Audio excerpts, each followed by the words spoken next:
Hello YouTube, Yuki Reborn, LeClavier, aka the keyboard here. So today we're going to do a little analysis video in the New Year's Breeze banner analysis, I think we'll call it. Okay, so first of all, big thing to point out is that these units have a additional added feature which Bandai has never included in their characters before in the past, which is a ×2 barrier, damage cancellation barrier. Now, one little word of warning about this is that if you're going to go ahead and scout on this, there might end up being another ×2 barrier cancellation banner that supersedes the power or capability or SS3 durations. It might supersede this unit in some way, so we might have a V2 version of this banner. So that is just one possible precaution that I should throw out there. Another thing to consider is all these units are fairly balanced with each other, combination pairwise. Properly ranking characters is a very tedious task. Even so, as the game dynamics change, some units become more useful than others. Nevertheless, there are some units that have demonstrated significant usability in floor clearing, ranking events, and farming since their inception. For this banner, assuming all the conditions are controlled for, and this were hypothetically the only banner, and by extension you have no other characters, I would classify the Leafa-Kirito combination pair as the best damage-wise, when Leafa is the switch-in combination partner. However, strategy-wise, the Yuki Silica pair would be better for the diversity of mid-air and ground-air reach on SS3 casts. As for MP efficiency and management, these units are alright. Naturally, Leafa being a rod user will have better than average MP recovery than other units, or other types of units. Within the rod class, she doesn't particularly stand out as something as you know, like some sort of special gem or anything like that. Kirito's MP recovery per melee hit ranks pretty high for a sword user. However, this might make up for his small MP reservoir. Anyway, let's take a look at each individual unit before formulating any final verdicts or discussions. Okay, so we'll look at the first character I think we'll look at is the realization of Big Wish's Leafa. So she has 100% frame lock, damage negation for 2 hits, of course. Special feature of this banner, after SS3 casts, immediately teleports to target on SS3, approximately 1/3 of the page from the target. Ground and mid-air reach on SS3, and an 8-hit SS3. The casting time of Leafa's SS3 is approximately 2.4 seconds, which is the longest among all the units on this banner. However, she makes up for it in her having the shortest combination pair switch-in time, which is approximately 0.95 seconds. I don't want to depose too much stats or data, as it can be research on rat sound. Fair warning, as with everything in research, it's important to take everything with a grain of salt, analyze and test quote-unquote facts for yourself, and notice on a couple occasions that there were errors in the rat sound data concerning MP. Going back to Leafa though, because that's a bit of a tangent, it should be noted that within the same screen, 7 out of 8 hits, 8 SS3 hits, will not hit the target, unless you are any distance 270 degrees or 90 degrees of or in line with the target. An additional limitation actually is if you are about, I guess, a page and a half, more than a page and a half away, I think you might only end up getting 7 out of 8 hits. Anyway, or I might be thinking of Kirito. That has that issue. So further variation of this is considered when testing more than a screen away from the target. So you can always try that yourself. Given there are no inconsistencies in intra-SS3 intervals, animation does not appear to follow damage on SS3s, and there is 100% frame lock. So considering those, my prediction would be that Leafa's would be able to sustain weak point hits on SS3 damage for 2 consecutive SS3s. As for the pushback effect, this shouldn't pose as an issue, as this unit performs a parent initial animation and immediately teleports to the target's rear from anywhere on the screen. Moreover, the pushback effect becomes even less of an issue for Master Plus 2 ranking events, as bosses are generally given more hit points requirements for knockback effect. In addition, to add on to that is that those bosses are level 120, whereas mob trash units like this here are only level 100. So level also plays into one's ability to have a knockback effect on bosses. So another thing to consider. Okay, so I think that's all I want to say about the Lifa. So why don't we move on to the combination partner unit Kirito. So Fortune comes in at the Merry Gate Kirito. That name kind of makes me gag a bit, sorry. So Kirito's skill duration is 1.78 seconds, and combination skill duration is 1.01 seconds. On average, this makes Kirito the fastest of the units on this banner. His SS3 is 5 hits. There are significant inconsistent intra-SS3 intervals and animation leading damage and following after damage, making this unit terrible for weak point sustainability over chained SS3s on parry. I might also question his ability to maintain a single SS3 with a combination partner, but given his SS3 is a little bit touch and go, one little savior of a factor feature that I'm noticing here is that you do not have to be right at the target to make the first hit on the SS3. So you notice he's he can be quite a distance from the target, and the first hit will still be made on target. So perhaps there might not be an issue regarding that, but I just remember that being a bit of an issue with version 1 OS Kirito. So anyway, let's okay. So regardless of the distance, casting line SSCs will generally always hit with no misses. I'm pretty sure with this unit, you will make a miss if you are more than a page and a half away from the target foe. So this unit will only get 2 out of the 5 hits on SS3 casts in any of the inline Z-axis direction. Otherwise, his SS3 will only sustain 3 hits in the shaded area. So that's just all concerning the shaded area.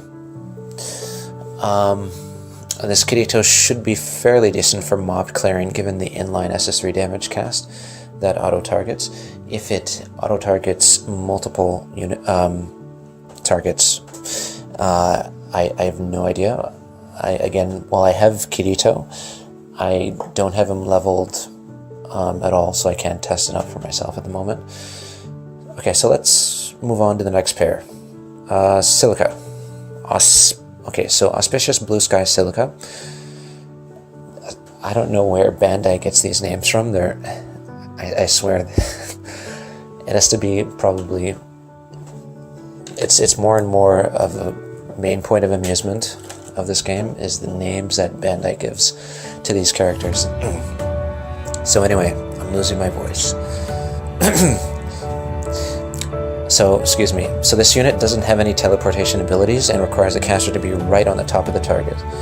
So turning off the auto attack doesn't do anything with this unit, unless you are switching into her, I would assume. So most logically. So her skill duration is 1.9 seconds for an 8-hit SS3. Your combination skill duration is 1.08 seconds, which is decent for ranking events. Ideally, the on-parry SS3 combination would follow Yuki to Silica. This unit is mostly because of the short switch-in combination time. So this unit would probably be terrible for farming and would have limited benefit to floor clearing, except for the boss fights maybe, because she has minimal AoE. So more specifically, approximately 1/5 of the Z-axis and 1/3 of the X-axis distance of the screen is generally where her SS3 will cover, or is able to cover, within a given screen. So if there's a win element ranking event involving mid-air combat or evasion, this unit would definitely shine though, alongside Anniversary Lifa, I think. So that's just a prediction. Just take that last point as with a grain of salt. Okay, so let's move on to our partner now, Yuki. So New Year's Breeze Yuki. Okay. I guess, that name isn't... At least it wasn't quite as ridiculous as maybe like Kirito's name.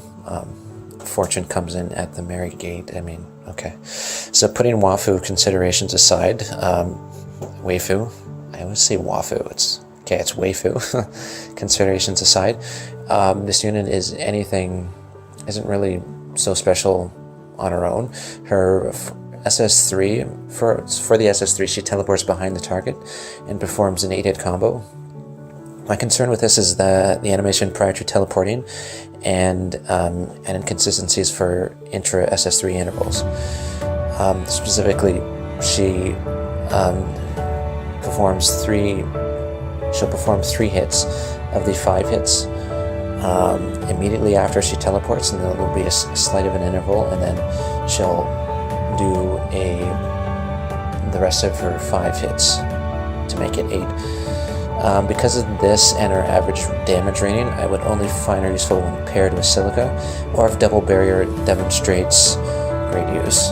Her skill duration is 1.95 seconds, and combination is 1.23 seconds, which is passable for ranking events. Regarding the inconsistencies of Yuki's SS3, note that within the highlighted circle, you will get 8 out of 8 hits on her SS3. Outside the highlighted circle, you will only get 7 out of 8 hits on her SS3. If there's further limitations regarding SS3 hits or accuracy in SS3 hits that extend beyond a page, I'm not a 110% sure, though I tested it out and it seems to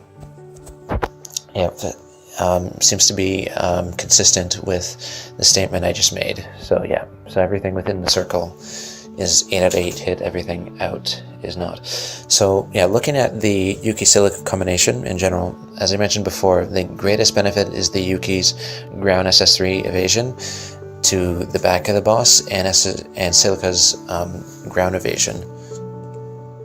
Silica's ground evasion, and Yuki's, well, it's actually technically ground spot or position evasion, so to speak.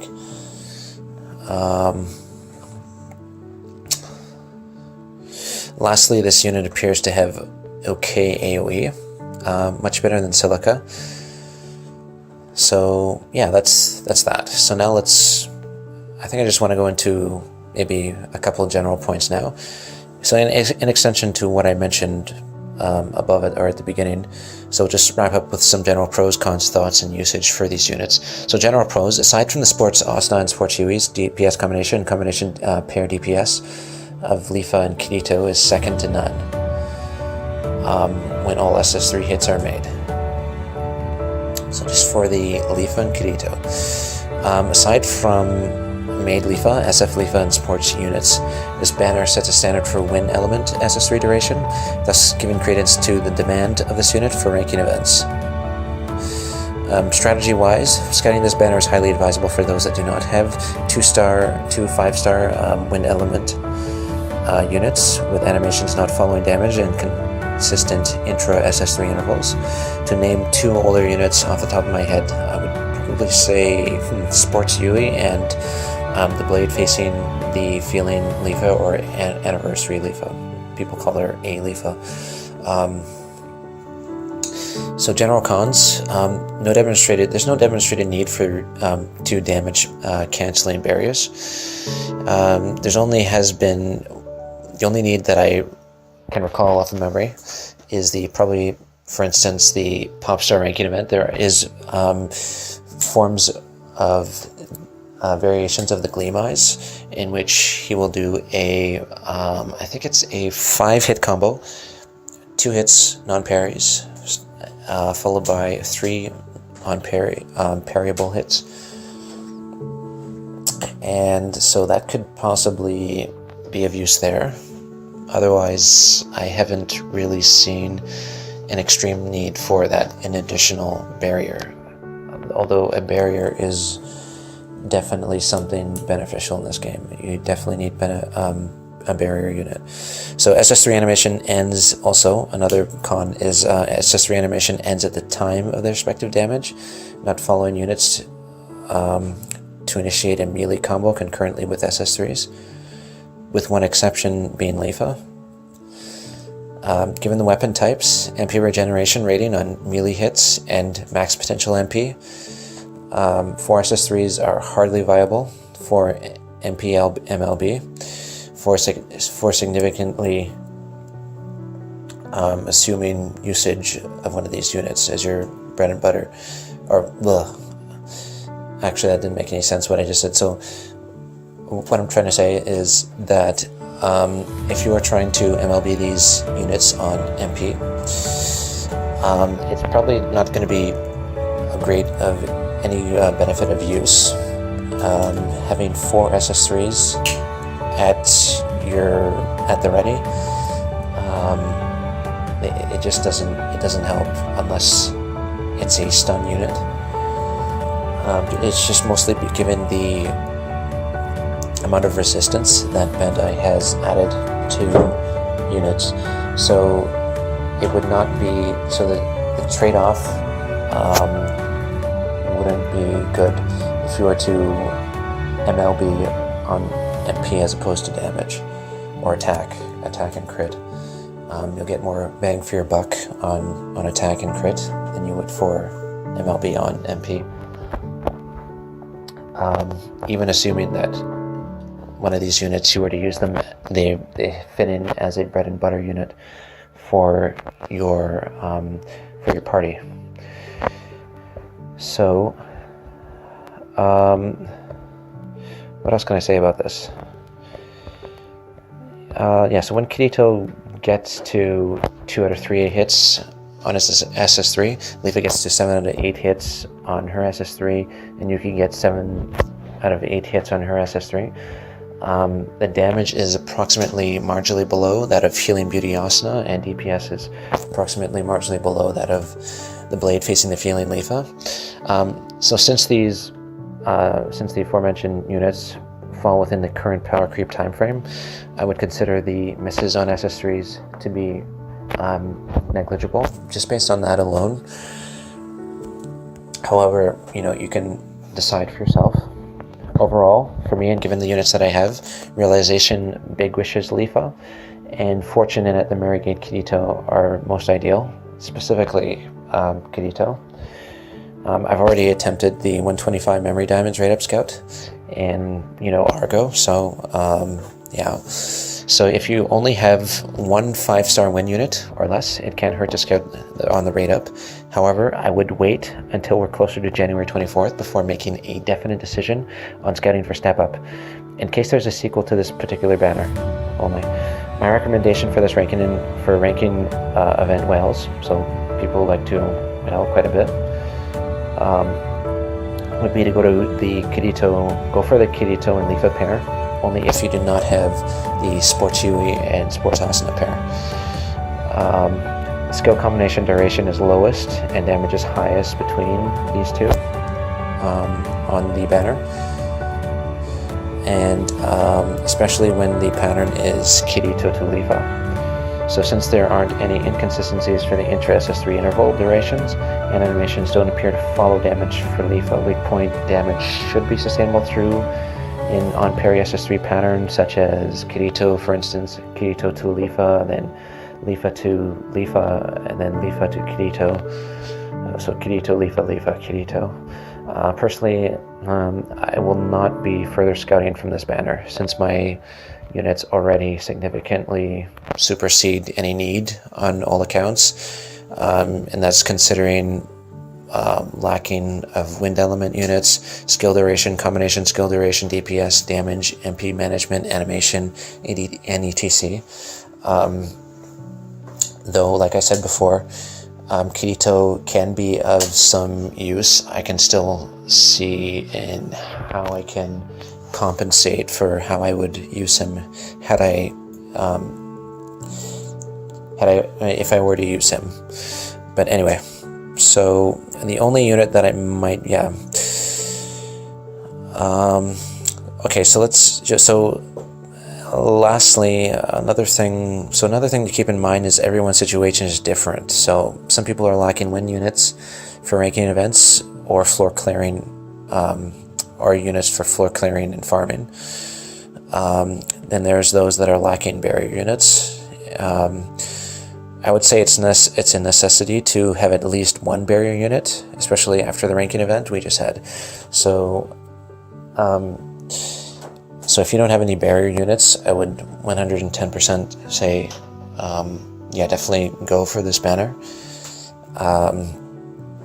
They're power-wise, they're decent, very decent, and you get not only one barrier but two. Not to say that that's a significant, justifiable reason to get it, the additional barrier, but anyway. So that's all I have to say. All right, good luck in your scouts.